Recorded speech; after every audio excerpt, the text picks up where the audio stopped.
In this video, I am going to show you how to fix the issue of your Tesla not working properly in cold weather, including problems like the car not charging, reduced range, or other performance issues. Cold weather can impact your Tesla's systems, but here's what you can do to address these challenges.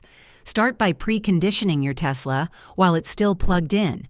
Use the Tesla app to start the climate control system remotely before driving. This warms up the battery and cabin, improving efficiency and ensuring the car is ready to go. Preconditioning also helps maximize charging speed in cold temperatures. Next, check if your Tesla is charging properly.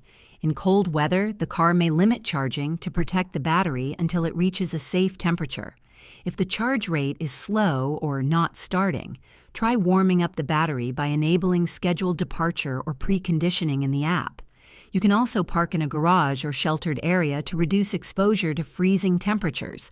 If the touchscreen or systems are slow due to the cold, allow the car to warm up gradually. The systems should improve as the interior temperature rises. Avoid forcing the car to operate in extreme conditions until it has had time to adjust. For frozen charging ports, use the climate controls or a portable heat source, like a hairdryer, to gently thaw any ice. Avoid using sharp objects that could damage the port. Additionally, ensure the 12-volt battery is in good condition, as cold weather can strain it. Check for signs of weakness like dim lights or sluggish performance. Finally, keep your Tesla software updated by going to Controls, Software.